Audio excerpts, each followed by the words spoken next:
What's up, everyone? Welcome to the Sip Off, where we have drinks and we talk all things basketball, all levels.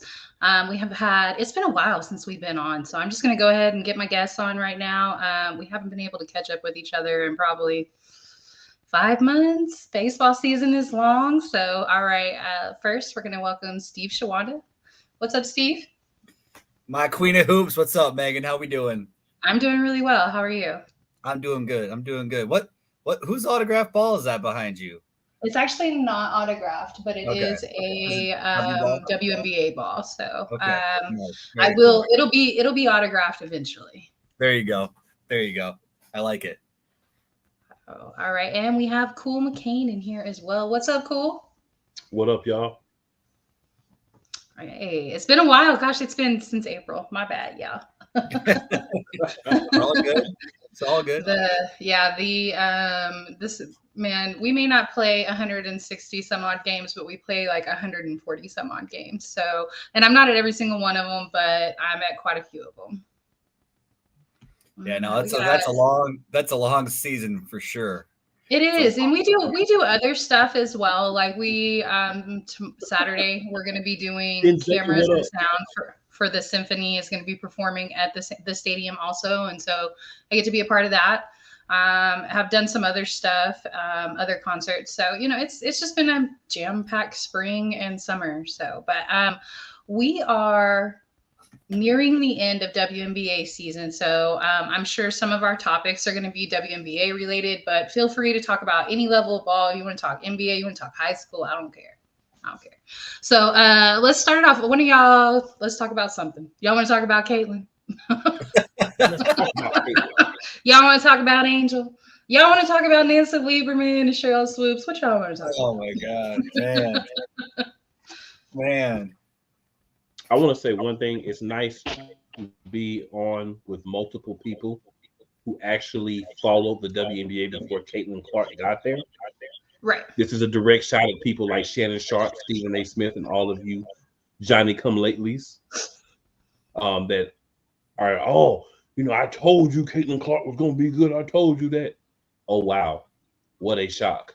You told us Caitlin Clark was going to be good in the WNBA. What a shock. A woman had to put most of the team on her back in college was going to be good in the WNBA. Boy, that's like saying LeBron was going to be good in the NBA. Congratulations. I think about that when you bring up LeBron. I think because they crowned him the next Jordan before, and it wasn't even necessary. Like his talent was going to put him in that conversation regardless. And I think it's the same thing with Caitlin. Like they don't need to do anything extra for her because her talent backs it up. And I'm not even, y'all know, I'm not the biggest Caitlin fan. She don't play for my team, so it's not a dig at Caitlin. But I mean, I'm gonna ride the Enrique train until I'm done with the Wings. Well, I have to ride someone else's train because no one on my team this year has done enough for me to ride their train. So I think I'm gonna hop over on Enrique with you because she's outplayed. I'm jumping ship. I'm going to the Bay. I'm gonna be a Valkyries fan next. They're just purple. For player. I can't help it. They're purple. I mean, I'll stay with Atlanta, but no one on the team has done enough this year. That's why we have like 11 Tina wins. Charles? Consistency matters. We got 11 wins. I don't want to hear from none of them until we win more than 11 games. I understand that. I definitely understand that. I know when we won a game last week, someone was tagging me like, "Oh my God, y'all won a game! It was our 9th win, y'all. I don't care." You guys won a game. Y'all didn't have half of your team for the first half of the season until you got back from the Olympics, and you almost have as many wins as we do. Right. Well, but y'all had Ryan was out, and then y'all have a problem with coaching. Okay, we got another guest. Hold on. We can do. What's up? I can't even lie. You're muted, hon. Yeah. Unmute. Before you drop your power. There we go. What's up?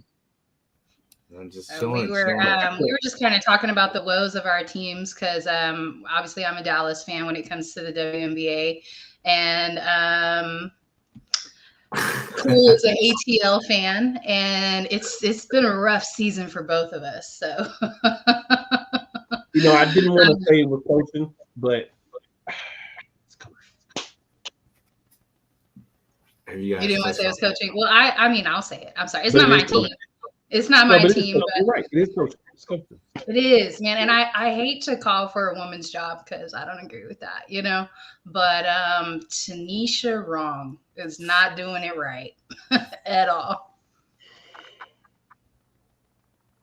So Storm and Liberty are playing right now. I will let you guys know if you question certain things. You can get removed from the list of media for a WNBA team. Shut up.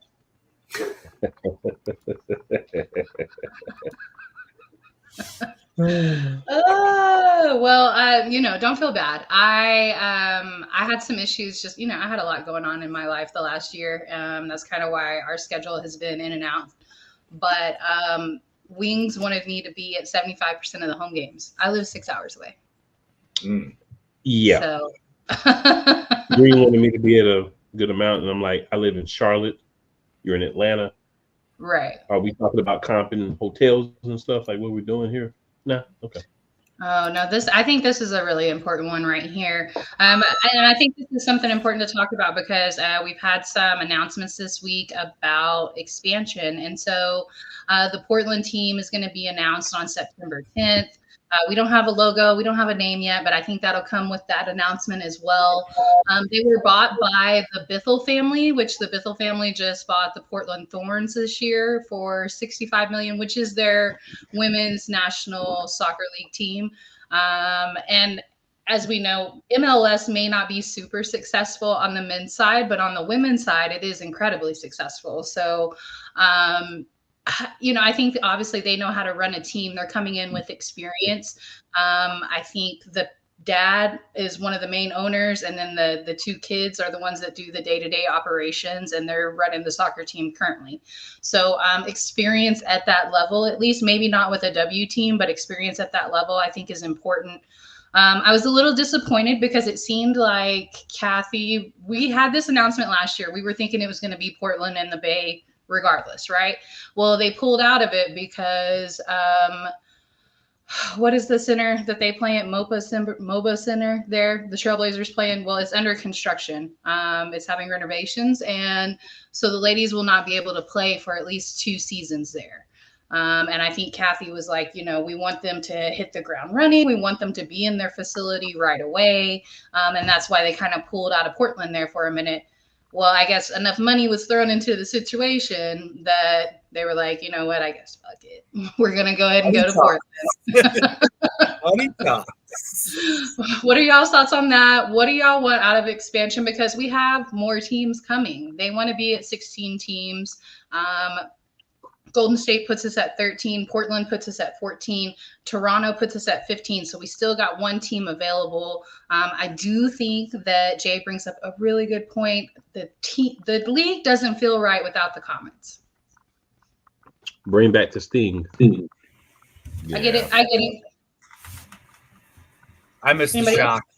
I miss the shock. I mean, I got to be an Indiana Fever fan because we don't have a Michigan team. So, luckily I love Caitlin Clark, but still, it's just, I miss the shock so much. Obviously, then they moved to Tulsa, then they moved again. But, I do like the expansion.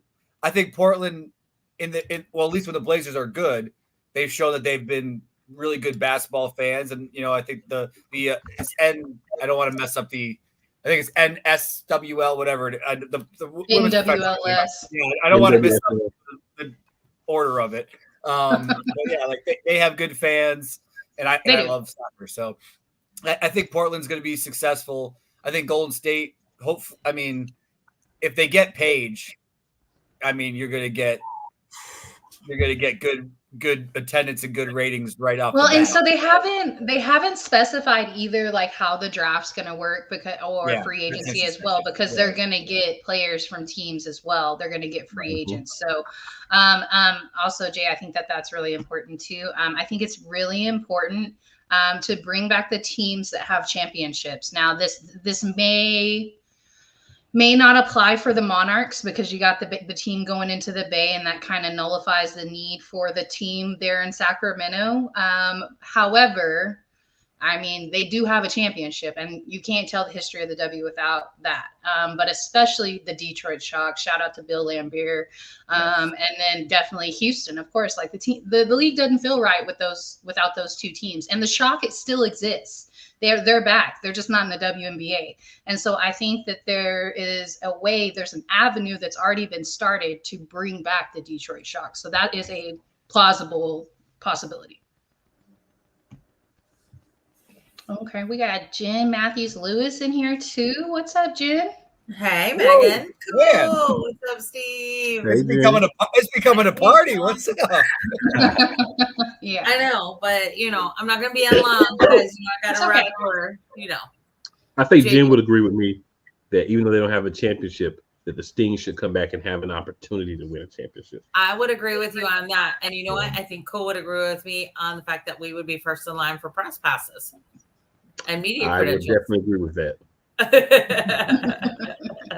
One thing about the Sting fans, I'll say, they were dedicated. So when they lost their team, it was because of money mismanagement.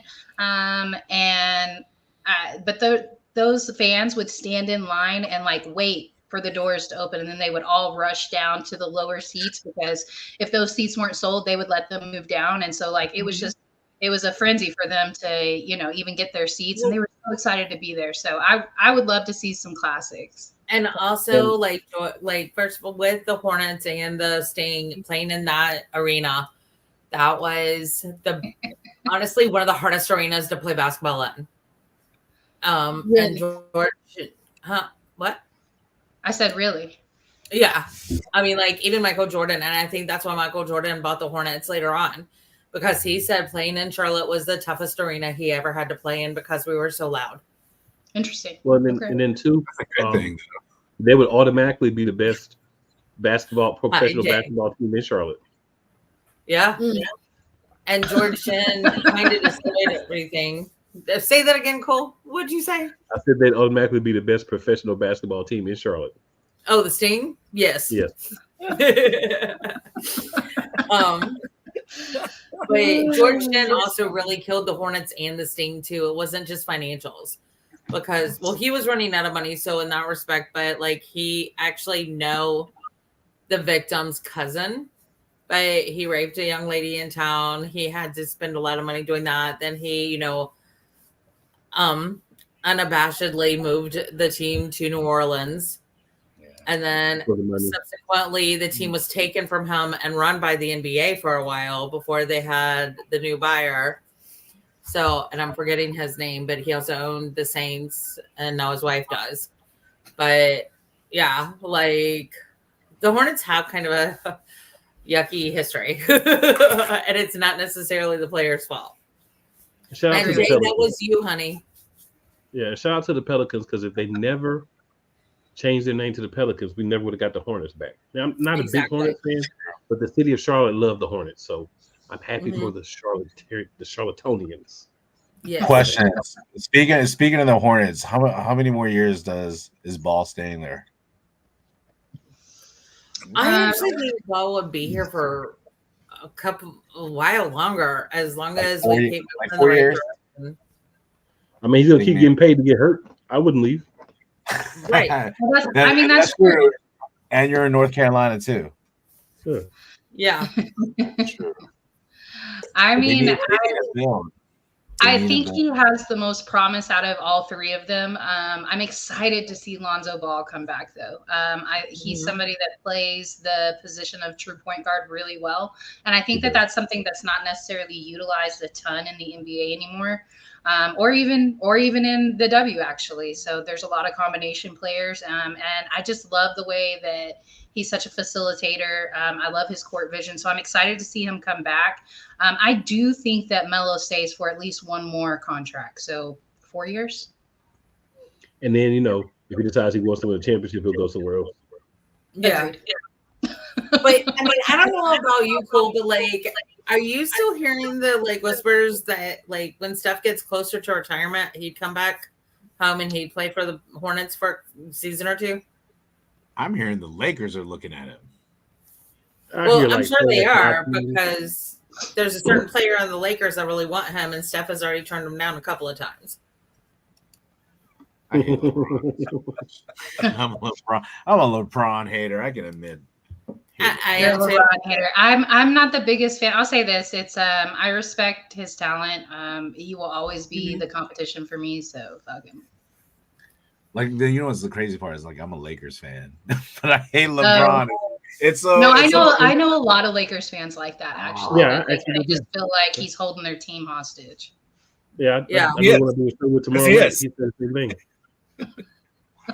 He would say we can't win until LeBron retires or leaves the Lakers. I don't even count that bubble chip. That's right.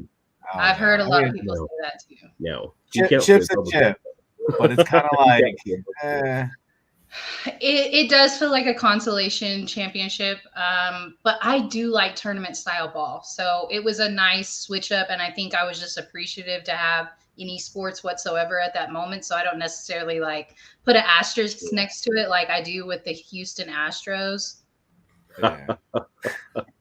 It was very. It felt like AAU, very high level. Yes, yeah, it did feel like AAU. There was a whole lot of profanity too. We learned a different side. Oh yeah, we heard those on the mics. That was the best part. I'm like, they get that now. There's no crowd noise whatsoever, and you can't even put the fake crowd noise. It looks silly. Let's go back to this comment right here. So, I don't want to say doomed. I think they're way ahead of schedule right now. Mm-hmm. When they moved Marina Mabry to Connecticut, I felt like that kind of lifted everything that was left from James Wade, to be honest. James Wade, what did he spend 4 first-round first picks to get Marina from the Wings? And she just never quite fit there. Right. It was too much. I'm sorry. I like Marina. I'm a Marina fan. She's crazy. She's one of my favorites. I think that I'm just sitting back waiting for her to punch somebody in the mouth because she's one to do it. And I like that. So anyway, I think she fits in with Connecticut well. And I think it opens up the direction for the Chicago Sky because you don't go after the 2 and the 4 pick. You don't go after Camila or 2 and 7, whatever. You don't go after those picks and not want to redesign your offense because you have these twin towers, obviously, and then you got Kennedy as well. Kennedy is a great guard too. So do you need a veteran? Yeah, that's what you need. You would have had that if you would have showed any interest in Skylar Diggins-Smith because she wanted to come there. But I don't think they need an all-star look. I just think they just need a strong starter. I can't think of one right now. But they just need a strong starter just to facilitate. Yeah, they need a lead guard, someone who plays. Which they can get out of this next draft. They don't have to get the top 5, 6 pick to still get a really good guard coming out of this next draft. And this late run, obviously they've had other injury issues as well too. So they're not anywhere close to full strength right now. Well, Kennedy hasn't played in 2 weeks, a week and a half. She's had COVID really bad. There's a reason why they're 1-8 since the Olympic break. It's not, the trade, and yes, they could use some more pieces, but they also are not even 100% of who they thought they were going to have. I still think they're ahead of schedule. I'll say that because when you have that high of draft picks, you're going through a rebuild. It just is what it is, So I think that they're ahead of schedule. They're moving in that direction of so we're starting to figure out who we are. We are missing a couple of pieces. We're missing some experience, and that'll come with time, obviously. But to me, I think we thought that they were going to be where Dallas is right now. Struggling. So, I mean, I know I'm going with one specific, but what do you guys think of both Angel and Caitlin being up for Roy? Do y'all think that they could share it? Oh, I hate that. I hate that idea. I hated it when they did it. I'm sorry. My rookie of the year when they did it in the NBA will always be Grant Hill. Not a Jason Kidd fan. I don't care. It was Grant Hill for me. Grant Hill before his injury was for disgusting. me in that season. We're not talking about career wise. We're talking about Even in that season. Even in that season, for me, my rookie of the year, and also FYI, my rookie of the year Ben Simmons won it, was not Ben Simmons. It was Donovan Mitchell. I feel like if Grant Hill never got injured, Grant Hill in Orlando would have gotten a chip, and he would have at least gotten a league MVP. Like he was there with Tracy McGrady also. But that's hypothetical. That's definitely a topic for when we don't have a ton of other things to talk about. But like the what if Grant Hill didn't get hurt or Derrick Rose didn't get hurt, which one would that's always the fun. Which Derrick Rose already had an MVP, but Grant Hill is, and I live in Michigan, so I watch a lot of Pistons games. Grant Hill is. I think what I dislike to the rookie of the year conversation that they're doing right now is when they compare stats between the two young ladies. Like they play two different positions. Like they're not going to they're not going to look right. They play two different positions. But rookie of the year is Caitlin. I mean, come on, y'all. But so I agree 200%. And I know it'll go to Caitlin. I get that hype, but I don't know. I like Angel a little bit more. Maybe I'm wrong, but no, it's okay. It's okay to have preferences. Like I feel like I prefer defense, and Caitlin is a liability on defense sometimes. And so for me, that's just a preference and style. But when we go to numbers and stats, she hit the ground running as soon as the break happened. And I don't know if that was in spite of sides or sides helped. I don't really know. I still have question marks when it comes to Christy Sides, but I also think that her teammates are finding the role a little bit better as well. So I got a comparison with that. So most recently, I kind of almost put my foot down. I'm going Caitlin Clark, right? So we look at statistically, Angel Reese overshadows her. You take away the names and sex, you just look at stats, right? But the conversation, anytime, the future will always look at stats unless they look at video, right? That's kind of like the argument between the Kobe, LeBron, and MJ and all that kind of talk. But when you do the eyeball test, Caitlin Clark is closing games. Angel Reese is flopping because she doesn't have a freaking mid-range jump shot. You know what I mean? Neither one of them.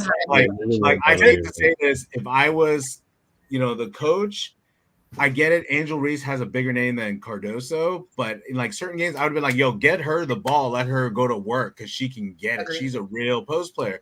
They go to Angel Reese. I get it, star power. But she can't hit that mid-range, and then she starts flopping, and then she's getting a rebound. She's going back up. She's getting a rebound. Oh, of course she's in double digits. You're the female Dwight Howard. However, I love Angel Reese. Hold up before you go any further. I do too. Guys, I'm sorry. I'm going to stop because I'm going to go hang out with Alan for a little bit and watch some foosball.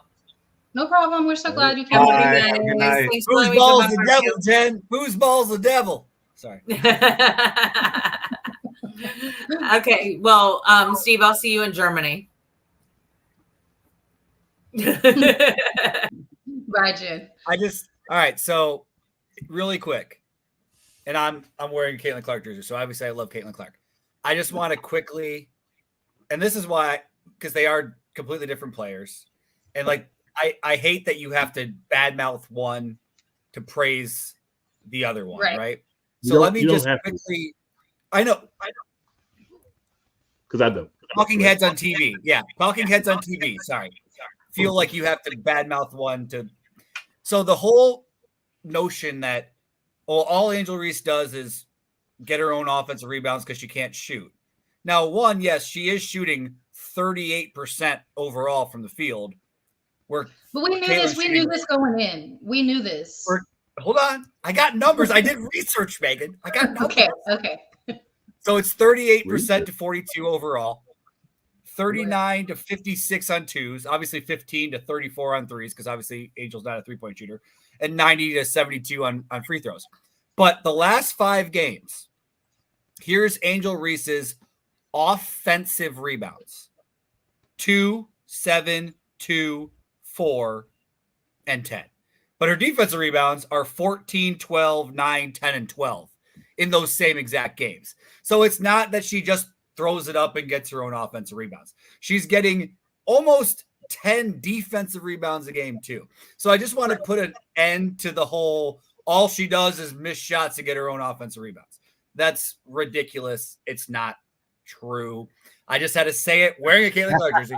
I love Angel Reese. And I don't think that there's a rivalry between the two of them. I don't think either one of them will sit there and say that there's a rivalry between the two of them. They don't play the same position. They're not guarding each other. It's not like that. It's not a real rivalry, but then they've been playing against each other since AAU. They have. No, they have. I've seen their game at Boo Williams down in Virginia Beach.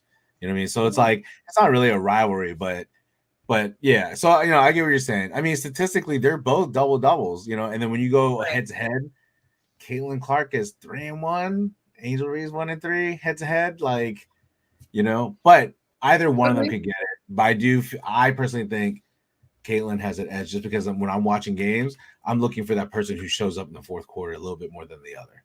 Yeah.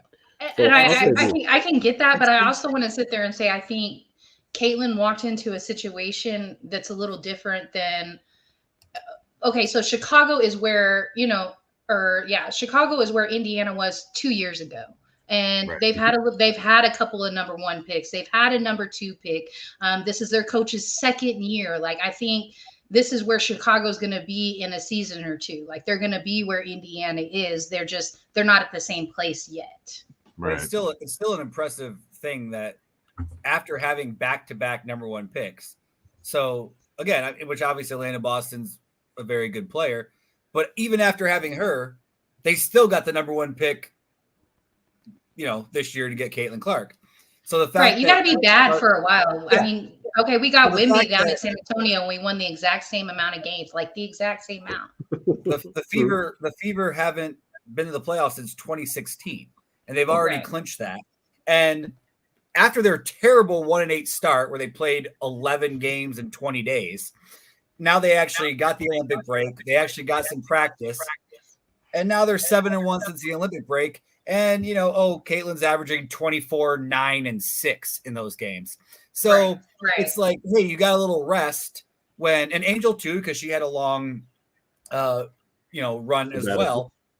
The fact that the college season ends like a week before the draft, and then you go right into it. Like, this is the year where that Olympic break really helped those rookies because truthfully they were tired and needed the break. So now I feel like this break has helped where the Fever are clicking, but in their last couple games, yes, they have, and no offense to you guys, they do have the Dream Wings and Mystics, but they also have Minnesota tomorrow.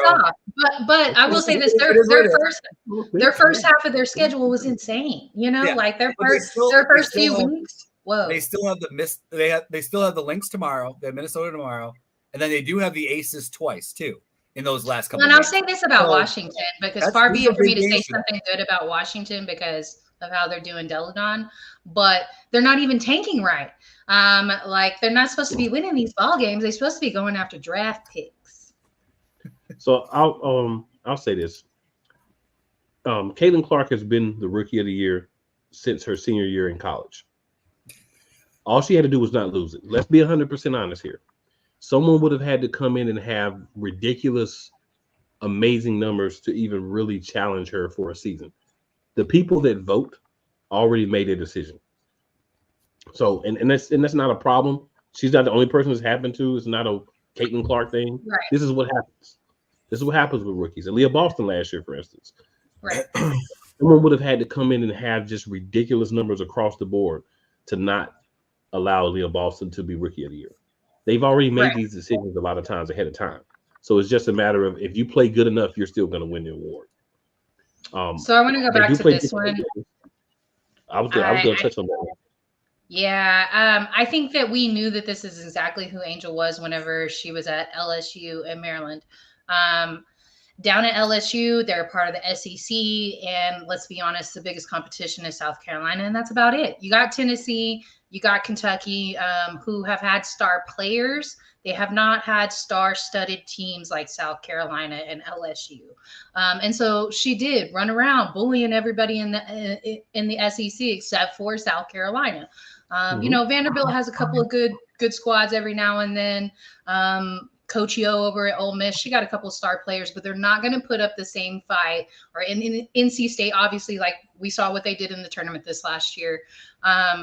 They put together decent teams, but they're not the same caliber as LSU and SEC. So she was able to play her game without having to grow her game. And I put that more on Kim Mulkey. Y'all know I do not like age like Milk Kim. I just don't like her. I don't think that she helps her players. I think she uses them. I think she runs them into the dirt. And she sent Angel to the league. I don't want to say that she was not ready for the league because she's come in and done really well. It's rookie season. She's done really well. I don't have any criticism. Give her an off season. Give her some time to see if she works on her layups because, good God, she's coming with her layups from her hips, y'all. You know, like the shooting form is terrible when you really break it down. So give her an off season to really work. Now she is going to be a part of Unrivaled. So I don't know if I like that move for her or not, to be honest. It's 3-on-3. I mean, make the money. Go get the money so you don't have to go overseas. I don't criticize that part at all. I don't know if working on your 3-on-3 game is what you need to be doing right now. Like, I think you need to be working on your shooting form, most importantly, and getting in better form with your teammates. That's what I want to see you do in the offseason, not necessarily play for Unrivaled. But I understand money's money, and Unrivaled's paying well. So I'd like, for me, with Angel Reese, definitely I agree. She is who she was in college, right? She hasn't had a chance except for this 3-week break here, 3.5 weeks or whatever, right, to really work on improving her game. So the question becomes in the offseason, are you going to go and work on your passing? You know, are you going to work on your mid-range shot? Are you going to work on your ball handling, your pump fakes? You know, all the things that you need to work on, your post moves. You know, Angel Reese is what, 6'3"? Yeah. So she's not down there as like a 6'5", ball dominant center type player. She's got to use some finesse. She's got to get a little floater, a little mid-range shot. Those are things that she's got to work on.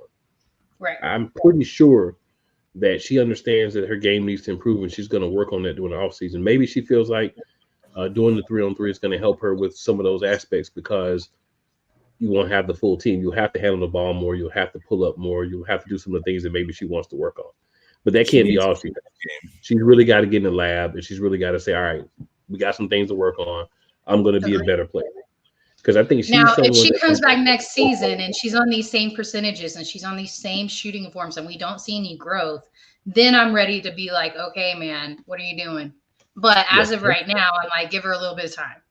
Yeah, and I think she can go from someone that was a rookie of the year candidate to most improved player next year. I can see that. First WNBA team. I can see that too. I could definitely see that too. That's the thing is, we're saying all these things about what she has to work on. If you're a rookie and you're averaging 13 and 13, I mean, you just had the terrible luck to come in the rookie class with Caitlin because Caitlin is picking up crazy numbers. Yeah, like we literally picked apart her game for 10 minutes and she's averaging 13 and 13. Right. And she does have things to work on. And I do believe that she will because I think just this is my take. Maybe I'm wrong, but I think she's really good at doing everything. And I think she can be at a game and she can be a model and show pictures if she wants to, because she's a beautiful woman, but she's still working. Like she can still be in the gym a couple hours a day and still do a photo shoot. She can still, you know, be on a 3-on-3, which is great because in 3-on-3, like you said, you have to pass, you have to handle, you have to move without the ball, you have to set screens, you have to shoot it. I mean, you do. I just don't know how much that is going to trickle over to who she is in the W. I see a lot of ladies that once they play for it, like even Team USA 3-on-3, that sit there and say, hey, it was good for the moment, but I'm not going back. Because the rules are different, like it's different. And the physicality is much different. You don't have fouls. And I'm sorry, if you have that type of mentality of no fouls and you come back to 5-on-5 and you have that same mentality, your basketball IQ is going to suck. But talking with the fact that she has Cardoso as well is really, to me, like she should be in the high post and they should be going high-low like all the time. What so they like need she to should do, be working on mid-range jump shots and her passing ability. What Spoon needs to do is go back and watch videos of when Liz Cambage left the Aces and all they had was De'Erica Hamby and Asia going back and forth between the 4 and the 5. And they played really fast-paced ball, small ball, and you run that type of game with Cardoso and her. Cardoso going to have to work on her speed.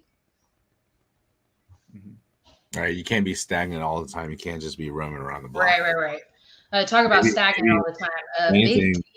Big T, the center position with Dallas, whether it's Kalani, whether it's Big T, the center position with Dallas is slow-moving, lacking effort, very disappointed. So I'm not going to talk about Dallas a whole lot. Let's talk about one of our favorite rookies that is not a part of the big two. I think one of the most underrated ones is Kate Martin. I think Vegas looks so different without her on the floor. They need so much bench help. And until she gets healthy enough to have all those minutes again, I think they look pretty lost without Kate Martin on the bench. Yeah. And obviously what a great thing that she literally is at the draft supporting Caitlin. You know, she's sitting in the seats. And I'm sure somebody got a word or something because there was a camera on. Well, yeah, no, they told her, they were like, hey, you got to come over here. Right. But she wasn't sure. And, for her to be drafted and then, it's an overused term, but she's the perfect glue player, right? Like she's that player that you need a Kate Martin on your team if you're a winning team, right? Like she's not going to score 20. She's not going to have 10 assists and 10 rebounds, but she's the glue. She is everything that you want. And shout out to my girl, Raina Harmon, who's an assistant at Iowa. So I have a little bit of inside information on this. So I know, the kind of person and player she is and how hard she works. So, it's great to see her succeed, given the chance to succeed, and what a great fit. And you saw how quickly Asia and those girls trusted her and were, close to her. Kind of just showed is that they knew, how hard she worked. And, for them, you hope she gets healthy, but at the end, even without her, I think at the end of the day, it's still a 4-team race between, Aces, Minnesota, New York, and Connecticut. But we'll see. You never know. But I don't trust Connecticut. I think that acquiring Marina definitely helps with the shooting woes that they have. But when it comes to a series, I don't think they're out shooting anybody. Maybe one game, but that's it. What are y'all's do y'all have any rookies that y'all enjoy besides CC and Angel? You're muted. That would help. Rakia Jackson. Oh yeah. Okay, you want to talk about efficiency? Yep. Third rookie in the history of the Sparks to do so. I believe the other two, if I remember, were the real CP3 and Lisa Lester. So I've loved watching her game this season and not getting the same shine as other people. That's okay. I think Cameron Brink getting hurt affected her a lot as well. Agreed. That's going to be a really good 1-2 punch. And the difference between that and what you want to do with someone like Angel and Camilla is one is a guard, one is a big. You're talking about two bigs, so there has to be a different synergy between them. High lows are going to always work with Camilla. After you do that a few times, anybody with a half a brain is going to say, get on her. So you got to find ways to use both of them high, low. You got to find ways to put them in between. One of them has to be able to step out and make a jump shot because it opens the middle for the other one. If both of them learn how to do that, that makes it even more dangerous. So I think a big thing is the versatility. Bigs now, men's and women's basketball have to be versatile. Mm-hmm. And that's something that Angel's going to have to do a lot of work on. If you want to take maybe one or two things at a time and work on, that's fine too.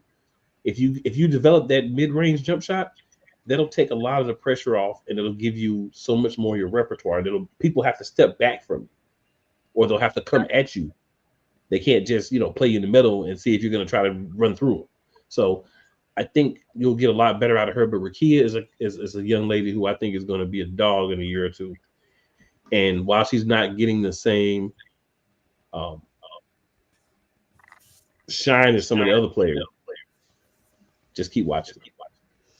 I think coaching is an issue there too. I just don't trust Kurt Miller. Well, that's gonna work itself out. That's a whole different subject. But like, why was she not starting to begin with? That's a great question. Politics. Facts. Okay, let's talk a little bit about the college season because that's coming up very soon. I think we are 5 weeks away from the start of NCAA play, or no, 6 weeks away from NCAA play. Going to try, cross my fingers. I'm going to try and be in Charlotte for the ACC tip-off. So should be there doing some media days for them. I'm super excited. I'm just going to talk about my own personal team real quick, let the bias come through a little bit. Yes. So super excited to have Rory Harmon back, but we also did some major signings in this offseason too. So while we do have to play these juggernauts in the SEC of South Carolina and LSU, LSU is going to look different. I don't think they're going to be as good as they were in the past couple of seasons. Do I think they'll still be relevant? Absolutely. They're still probably going to be either second or third best within the conference, but they could be number 3. Now, as we know, South Carolina is going through some drama right now with Ashlyn Watkins. So they have lifted the suspension though, because there was a lot more to the situation that met the eye.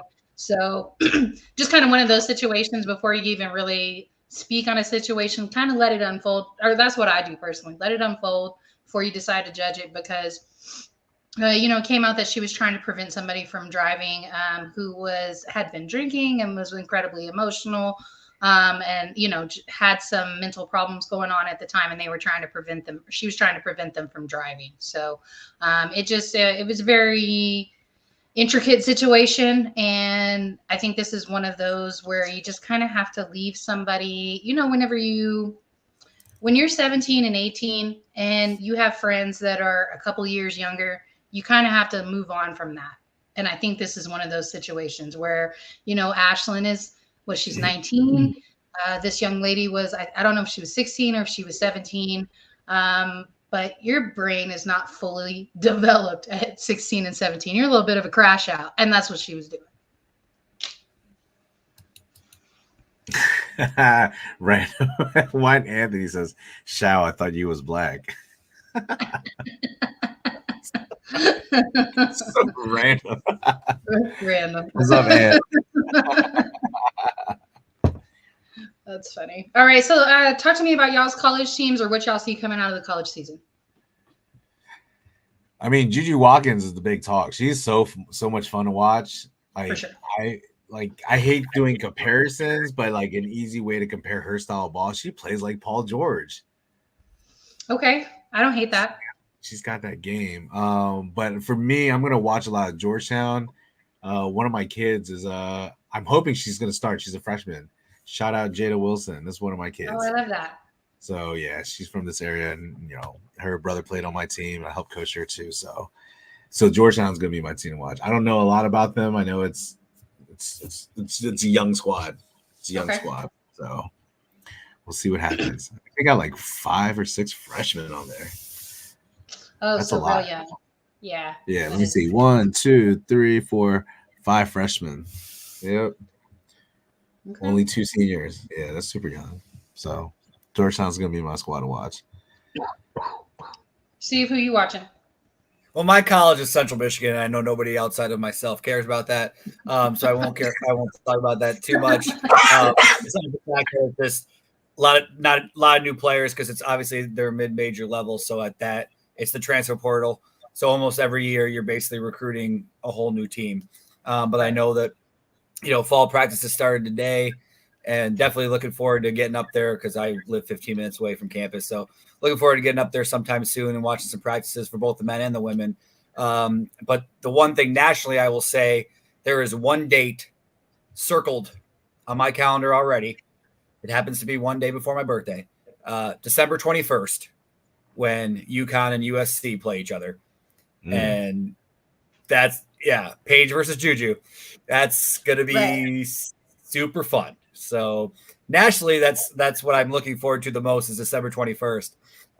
But yeah, me personally, I'm looking forward to how the new Chippewas, since both the men and the women have like 10 new players, literally from transfers and everything else. So it's just the transfer portal. It is what it is. The NIL years that we're in, the season era that we're in, the transfer portal era that we're in. So the mid-majors, it's like every year you get to see what your new team's going to look like. Because if they play well, they move up. And if they play bad or not play enough, they move down. So it's like, oh, well, let's see what happens. But yeah, December 21st. Looking forward to that. I like it. Give me a big game. Cool. Well, who are you looking forward to watching? Well, the women's UNC team will start their post Deja Kelly era. Right. Where did she go? I don't even remember anymore. Okay. Once she left the team, I just stopped paying attention to her. I'll have to go look. I want to say Oregon. Maybe that's wrong. That sounds like it might be right. Maybe. Which I mean, she should fit right in. They love injuries over there. You're right. I was gonna say, she spent a lot of time when she was part of the team as a injured player. So, it's gonna be a year where a lot of players are gonna need to step up. Because she was kind of like the focal point of the team, even though she didn't play all the time because of injuries. Yeah, Oregon. So it'll be. I don't know. I don't know if that's a terrible place for her. I don't know why it seems that, and trust me, guys, because one of my players on the wings, Satu, she was an Oregon Duck. Like, she's injury prone. I don't know what it is about that Oregon program. Very similar to Kentucky when Calipari was there. Like, Kentucky guards they always got hurt. I mean, not just their guards, but typically their guards. It's just something about that program, and I don't know if I want to put that on the Sabali genetics because it was her and her sister were a big part of those injuries. But Sabrina, when she came into the league, the first couple of years, she was dealing with injuries. It's just something about that program. So maybe they know how to deal with injured players, and maybe she can use it to her advantage. I don't know if she's going to be in the league, though. She may end up taking that Tia Cooper route. She's gorgeous. She may model. She may talk about basketball, but I don't know if she's going to play basketball. Yeah, I think both the men's and women's UNC teams are going to have some interesting years. Some major pieces are being replaced. Not as many people are interested as coming as they once were. So we'll see how things play out. But I'll definitely be watching the ACC as a whole, men's and women's, and just kind of seeing how things go. I'm interested in seeing how Syracuse looks post Daisha Fair. I mean, because she was so impactful for their program. I do love their coach, though. And so I think that they will still kind of bounce back. ACC is going to look different. Isn't Stanford in the ACC now? Mm-hmm. So ACC is going to be a little bit different. I was gonna bring that up too. Obviously, we're seeing it in college football first, but for men's and women's basketball as well, we'll get it after football. But how the new conference realignment goes. I mean, USC, UCLA, Oregon, Washington in the Big Ten, and what Texas, Oklahoma in the SEC, and those different it's one thing to play one Saturday football game, but if a team's flying to, if, for example, if Iowa's got to fly to Oregon on a Tuesday for a basketball game, like, what's that look like, right? So like, that's going to be really interesting. That's going to be scheduled. I think you have to be, aware. And I think like any conference that added Pac-12 teams, they know what's coming. Yeah. Like Cal and Stanford in the ACC. How do you manage that? Because those are things that you should have looked at before you made these additions. So it'll be interesting to see. I do agree with that, and not just basketball, but all sports, soccer. All sports, absolutely. Baseball, all these things. Like how are you going to integrate teams? Everything besides football, because football is once a week. Yeah, football is once a week, but everything else, even football once a week, it sucks too, though. Because if you're a kid and you're a West Coast team and you've got to fly to the East Coast to play X amount of games, you're a kid from the East Coast, you got to fly to the West Coast. You still got classes unless you're going to play all the games on the weekends or during the holidays, classes and all that. How is it going to affect them as student athletes? Because they're supposed to be students first and athletes second. So, it's definitely going to affect that. Supposed to be, supposed to be was the key word in that sentence. I had to include that. But truthfully, though, and you're right. Yeah, I mean, you're right for football too. But like, I think more of, and not just basketball, but like you said, soccer, field hockey, volleyball. I mean, like all those, quote unquote Olympic sports, the quote unquote Olympic sports. And like I said, you can do smart things. Like Hula said, you can do smart things like you fly out there and you play. Let's just say it's Michigan, and you fly out there and you play USC on Friday and UCLA on Sunday, and then fly back, or something like that, or Thursday and Sunday, or whatever, right? I mean, you do things like that, but it's still going to be, I think, an interesting transition, at least something to watch. But obviously, I mean, it'll definitely be like a 2 or 3 year transition period. I don't think we're going to see the perfect product this season. It's going to take a little bit of time. So speaking of time, let's talk about NBA as our last topic. What are some of our expectations going into this season? We are 2 months away from, a month and a half away from preseason. You can talk about your own team. You can talk about any other team. Let's talk NBA. Anybody? You said no because you're a Hornets fan. I'm curious on how Dallas is going to turn out. Right. I mean, it's a redemption for Luka. Everyone criticized his lack of defense, and they called it out in one game, expecting the next game he'd make that adjustment, and nothing happened. Right? Kyrie's going to be Kyrie, but Kyrie understands he's not the lead on that team. He oversees that lead, like he's the veteran, but it's Luka. So I like to see what happens, with Luka, but then also with, changes in the NBA, different players on different teams. How does that affect everything else, And I'm starting to feel like now the NBA is, because, in the past, I mean, it's not really, it is a trend. All right, let's just be real. You got consistent teams that win all the time, right? Win or lose, they're in the finals. It's cool. And it was finally cool to see some different teams. Like when we saw Milwaukee go, we're like, damn, we've never heard Milwaukee. Last time we heard Milwaukee was great was when they had Glenn Robinson, So it was cool to see that. And I feel like it's starting to become almost like that any given kind of Sunday kind of feel. Mm-hmm. Like the anticipation for this upcoming season, like, oh, I want to actually see what's going on. Because like a lot of the talks of how the trades were being done was dictated based on what happened with LeBron first. Right. Like and the changes in the cap that are hitting, because we've hit that moment now. Like this was the last contracts, last signings this past off season before the new cap goes into place. And so, yikes! We definitely can see them changing their rosters, thinking ahead, because they're not going to be able to pay the same luxury tax that they used to pay before, aka the Warriors, because they were the ones that abused it the most in the last 4 to 5 years. So they're not going to be able to build their teams that way. And now you're starting to see criticisms coming out about front office and about coaches. And, you know, is Steve Kerr really a good coach? Those questions come out because, you know, really, are you a good coach, or did you pay to have the best players on your team? Like what we think about the Yankees for the longest, right?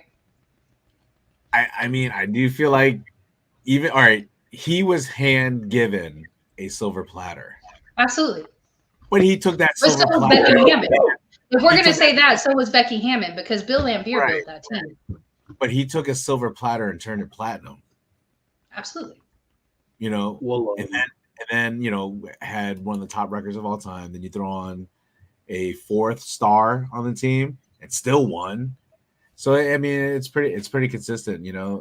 And he's the only coach that I sit there and give leeway to that has no assistant coach time. Like, you never hear that, like, oh well, he never worked his way up the ladder. Like, you never hear that criticism of Steve Kerr, but we'll hold anybody else to that standard, but not Steve Kerr.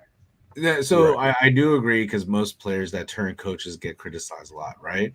But he is a product of Phil Jackson, right? He's also a product of Popovich. And they both run triangle Princeton offense system, point system, and it works, you know. So, and then now we've seen him do it in the Olympics. As much as people want to criticize it, their system worked. It worked really well, you know. You know, obviously there's always going to be that conversation, dream team versus this team.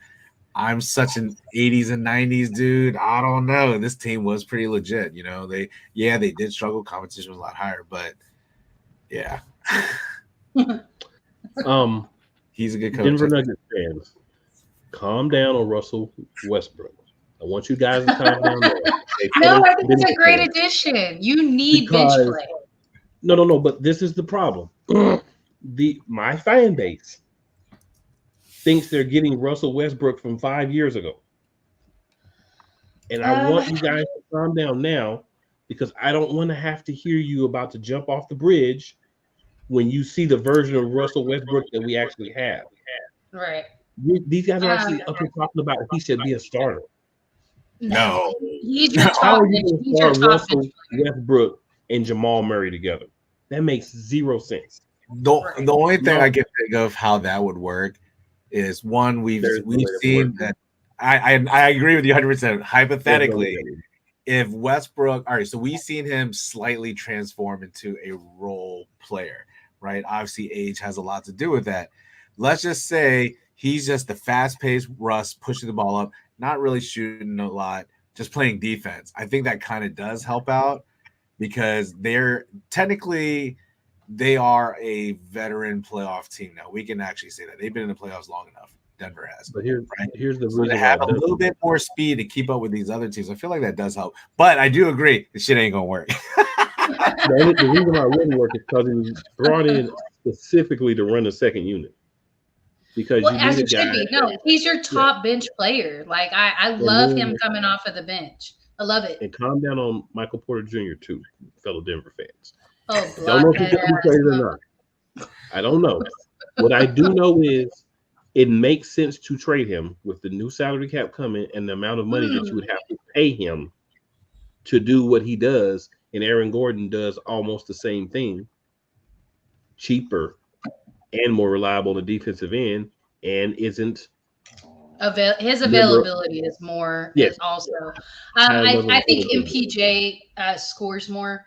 And so depending on who you're playing and who the matchup is with, I don't know that I necessarily say they give the exact same stats, similar stats, but MPJ is probably going to shoot better than Aaron Gordon. But see, here's the thing. Aaron Gordon doesn't. But who's going to play more games? I think availability. Aaron Gordon's going to play more games. You know? Yeah. He's going to play more games. But Aaron Gordon more on the defense last year. And he changed his number to 32. So when you switch the number, you reinvent yourself. So we get not number 50 Aaron Gordon anymore. We get number 32. So we get a different version. And thank you for appreciate y'all for doing that cut and allowing us to get them for the low, because I know we can only bring on players for the low. I love when somebody brings up when they bring up Max Scherzer and like how much the Rangers are paying. We didn't pay Max Scherzer at all this year or last year. We got him for free for a year and a half. So agree. I like that. I think that's a great point. Thanks, Clippers. Gotta definitely. And last thing, man, we got a lot of young guys on the team. Mike Malone, play your young players, or you're going to get yourself fired. Agree. Okay. I think the think organization has let you know. I don't care that you won a championship 2 years ago.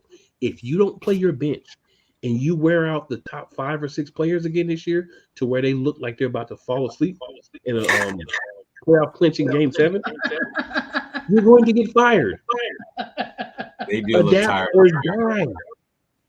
It was already his shit was already in trouble whenever Murray got hurt in the last like 8 seconds of the game, and in a non-winnable game, and he was still in there and tore his ACL. Like he was already like, oh shit, you almost lost your job. Right. And then you go this past year, if you had just played the young players, given them minutes in situations, then you would have had people that you could have put in the game in the playoffs so the other guys could get a break. But you didn't want to do that. You want to ride the same guys until you ride them in the ground. And that will get you fired. That is a fireable offense. And I don't mind Mike Malone, but if you're not going to change with the changing dynamic of the team, kick rocks. You can go. You got to adjust. You got to change because teams figure you out from year in and year out. Talk to us a little bit about Detroit or Golden State, whoever you want to talk about, Steve. God, geez. I mean, Pistons, I just hope they're a little better. I mean, I like some of the pieces, but I mean, y'all were such a train wreck. We didn't know that was going to happen. We really thought Cade was going to move on. I mean, basically since 2006, it's been pretty bad. So I mean, luckily the 6 years before that was good, but man, it's been really bad since. Golden State, I am interested to see, how much Steph has left. He really wanted that Olympic gold, and I really and he played really, really, really well. And he does. I mean, obviously, you get a little bit of time off in between, but I don't know if maybe the rest would have done him better. So, well, we'll see. So, I'm interested in how the Warriors come out. Definitely hope the Pistons at least can win some games this year. Like more than 10 would be great. And then just for the bigger picture, besides what was already talked about, and kind of going on the Olympic thing, I'm interested to see. And I know they just won a championship, but I'm interested to see how Jaylen Brown and Jason Tatum come out to start the year. Like, obviously, one didn't make the Olympics when a lot of people thought he should have, and the other one barely played the Olympics when a lot of people thought he should have. And Golden State and Boston's gonna whoop y'all ass every time they play. They're gonna do a 4 apiece. Steve Kerr played his people, and that's pretty much what happened. But they want to go battle, and quite frankly, LeBron and KD are better than Jason Tatum. So just have to deal with it. But that's not an equal match. But yeah, I don't understand why people keep saying that. It's not an equal match. He didn't go in. He went in for KD a little bit, but he can play really anything from 2 to 4. Yeah. So that's not really an equal match. I agree. I felt like the Team USA teams were working against themselves. And it was because of coaching. Same thing with Cheryl. She kept Fee in the game a lot of times when Fee wasn't performing. And especially that last matchup, it was way too close than it should have been. I semi-expected this out of the men's French team, but the women's French team, yes, don't get me wrong. Gabby Williams, amazing player. Maureen Johannes, great player. They have 2 really great role players as well. Like they got some people we know about. It's not to say that they're not good teams, but they were not the caliber of team that the United States were. And there's, I don't know. There's no reason it should have been 66-65. Can we sign a couple of those South Sudan players to minimum deals for Dutch? I like that. Can we get a couple of those guys? Right. Wait, so going back to Jason Tatum in Boston, do you guys think Jaylen Brown's top shooting guard in the league? Top shooting guard in the league. I feel like because he's a two-way player, yeah. I think he's the alpha dog on the team. That's what I think. Yeah, I agree. Personality-wise, maybe skill-wise, you want to argue Tatum, fine. Personality-wise and performance, consistently, you got to go Brown. And I think he would be better at small forward, but Tatum's there. Right. Yeah. Tatum's got a little bit more height too. He does. Yeah, I mean, he's there. He's definitely top 3. I'll put that. Anthony Edwards, I think, has to be in that conversation. He is so much fun to watch. He's so much fun to watch. It's so refreshing. It's like to be ready in LA for the next Olympics. It's almost like that quote that, what was his name? Was it Dr. J? Said that about Kobe. He's like, he's old school he's an old throwback with a new school twist. I feel like that's Anthony Edwards. Right, agree.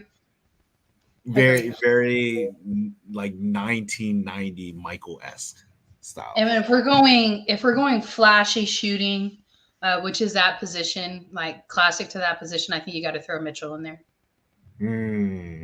Yeah, I would agree. Now I'll say this: it is dependent on how this season goes, because he done got rid of 2 coaches, he done moved teams. If it's not working after this season, I don't know if I put him in that same conversation. But what he's done so far, yeah, top 3. Yeah, I agree. Eventually, it's got to be you, right? If it's done being everybody else, it's got to be you.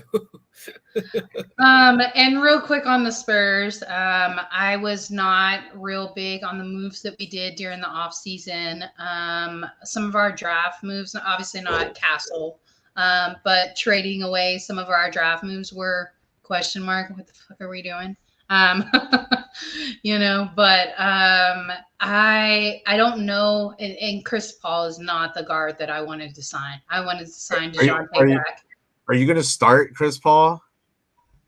I hope not. But I don't know. Trey Jones isn't the starter yet. I mean, I don't mind him coming off the bench. I think he's a great bench player. I used to love Chris Paul so much, but then it fell off hard. I'm like, dude, you're not performing. Like, I don't know what it is. Like, your style play, I love watching, but there's just something that's just not working. Like, the game has evolved past that. He's a lower scoring guard. He's always been that. He's never been that flashy guard. He's been the facilitator. And so, as age hit, and he was never really that much of a defensive guard either. So, I don't know. I think he has some, but not all-star defensive player. Yeah. No. So I'm sure he has plenty to teach the young talent coming out of San Antonio. I'm sure he does. And I think his best bet, if he wants to win a ring, is to stick with San Antonio. And it's not as a player. He's going to spend he's going to spend his last year playing for San Antonio. I think the man has an incredible basketball IQ. And so I think you transition like Becky did. You transition from playing for San Antonio to coaching San Antonio. And I think that would be a seamless transition. And in 3 seasons from now, so, 4 seasons away, maybe you win a ring with San Antonio. I like that. That could make But I would have much rather signed DeJounte back. That's what I wanted. That's what I needed. It didn't happen. You can get him back. You play like 2K on PlayStation. No thanks. I mean, I think he'll be great in New Orleans. Like, I think he will do well there. I'm not hating on the move. I felt like the names that we had for that position, like we were linked to Donovan Mitchell, not necessarily a team guy. There's question marks. Like, are you about yourself or are you about the team? Right. That didn't fly in San Antonio. Trae Young, you have to be a systematic guard in San Antonio, and he's not a system guard. He's not a system guy. So you have to play some defense. You have to play some defense. Yeah. You have to play. I mean, it's system ball. We know what San Antonio is. It's going to be defense. It's going to be slower ball. It is what it is. System. It's a triangle offense. It's the point system. Right. It's just yeah. So I mean, it is what it is. And so out of those bigger names, DeJounte could fit that. He could fit the system. He knows Popovich. He loves Popovich. Like it wouldn't have been nothing for him to come back. But I understand going to New Orleans. New Orleans is closer to getting a championship right now than what San Antonio is. So I understand it. I don't know what I feel like the ceiling is for New Orleans, though. So I don't think it's championship this coming year. Okay. They play the long game, San Antonio. They do a good job of that. They play a long game. So Ann asked me earlier, real quick, who's my team? So bringing that back, I'm a Lakers fan, but I hate LeBron. But I was so not in favor of Bronny coming. I get why. If I was the dad, sure, I would bring my kid. But I wonder, are they gonna make him out to be like when Kobe came out, like, oh, you're bringing this young kid in, you're not gonna start him, throw him on the bench, but you're using him to bring in fans because people want to see what he's gonna do. Right. You know, and I already feel like it's kind of like the Lonzo Ball situation. When he first came in, he was a target. Like everyone, like I remember game 1, Lonzo Ball, Patrick Beverly was like, I got you, man. That's it. It was shut down real quick. I feel like that's what's gonna happen like with Bronny. So I'm curious in what the Lakers do. I kind of feel like they might tank this upcoming season. And then the season after that, they're going to go for some bigger trades.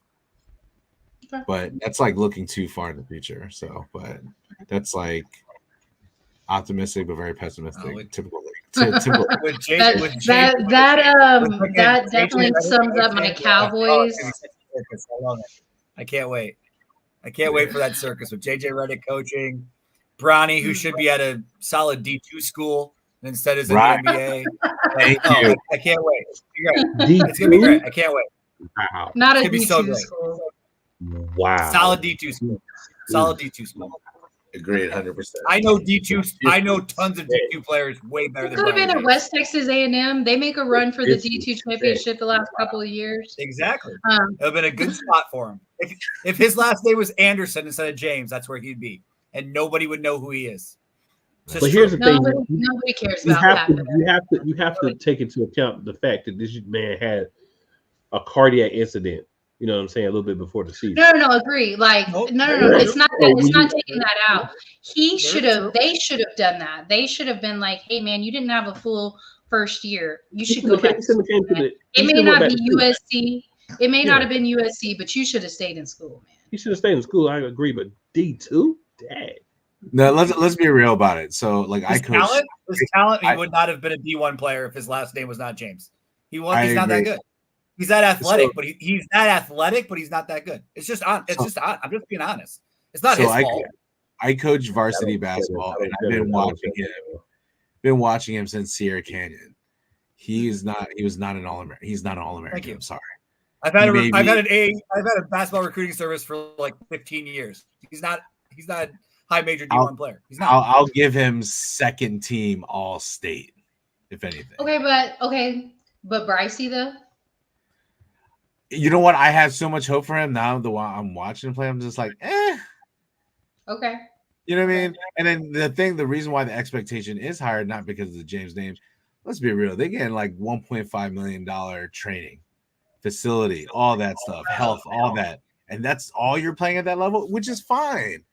Which is fine. It's more of like when we argue these, we all know the truth. It's the LeBron fans we got to argue. They see no wrong.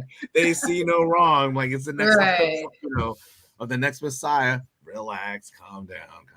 Hey, and if I was good enough to be in the NBA, I was good enough to be in the NBA and had a chance to have my son play with me.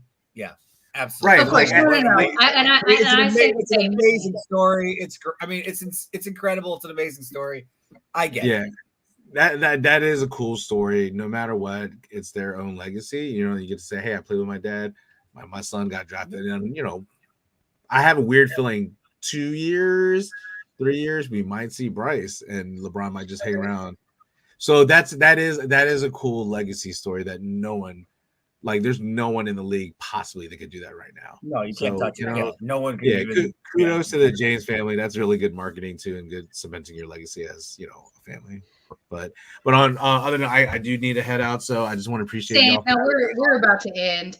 So, all right, guys, we appreciate everybody that came through, commented, shared. Really appreciate y'all coming through. I know it's been a long time.